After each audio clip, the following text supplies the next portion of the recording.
America में पत्रकार लूमर के एक्स हैंडल पर पोस्ट से खलबली मची हुई है।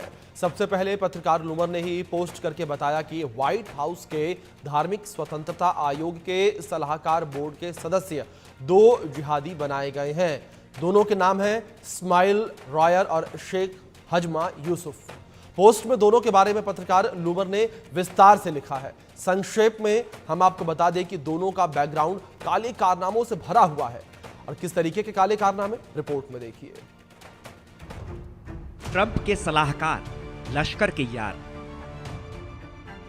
आतंकियों से मेल, ट्रंप का ये कैसा खेल। पत्रकार लॉरा लूमर का बड़ा खुलासा। पत्रकार लॉरा लूमर ने खुलासा किया है कि ट्रंप प्रशासन में 2 जिहादी व्हाइट हाउस के सलाहकार बनाए गए हैं। एक का तो लश्कर और अलकायदा से लिंक भी रहा है। पूरी दुनिया ट्रंप सरकार के इस फैसले से हैरान है। अब आप पूरी खबर समझिए।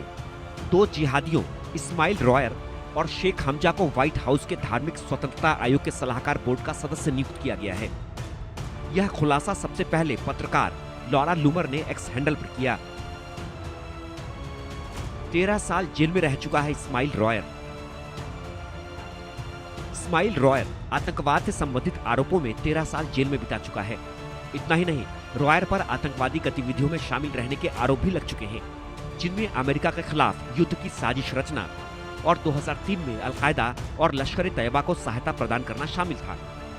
वॉशिंगटन पोस्ट की रिपोर्ट के मुताबिक 2004 में उसने हथियारों और विस्फोटकों के उपयोग में सहायता करने और उन्हें बढ़ावा देने का अपराध स्वीकार किया था, जिसके लिए उसे 20 वर्ष की सजा सुनाई गई थी और 13 साल जेल में बिताने पड़े थे। इसने 1992 में इस्लाम धर्म अपना लिया था।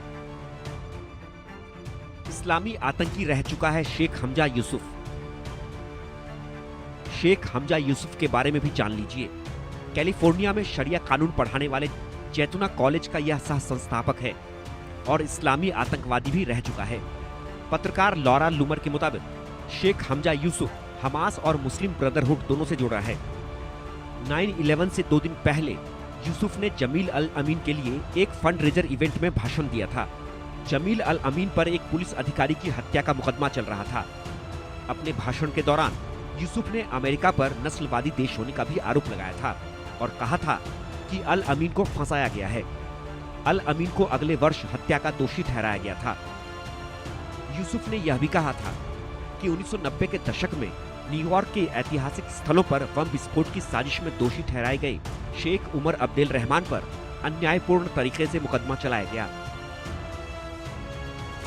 शेख हमजा यूसुफ से अलकायदा के किए गए 9/11 हमलों के बाद FBI ने पूछताछ भी की थी। शेख हमजा वही शख्स है जिसने ब्रिटेन सरकार के इजराइल को हथियार बेचने का भी विरोध किया था। यही कारण है कि उसे दुनिया के शीर्ष 500 प्रभावशाली मुसलमानों में स्थान दिया गया था। अपनी आतंकवादी पृष्ठभूमि के बावजूद चौंकाने वाले फैसले के तहत शेख हमजा यूसुफ को ट्रंप प्रशासन के व्हाइट हाउस के advisory board of lay leaders का सदस्य नियुक्त किया गया है। आखिर इन जिहादियों को सलाहकार बनाने का फैसला क्यों किया गया, यह फिलहाल समझ से परे है, क्योंकि जो व्यक्ति अमेरिका जैसे देश के खिलाफ साजिश रचे उसे ही व्हाइट हाउस में सलाहकार कैसे नियुक्त किया जा सकता है।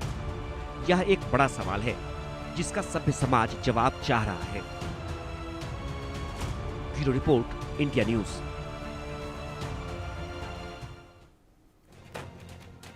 फिलहाल वक्त ब्रेक का है, बने रहें इंडिया न्यूज के साथ।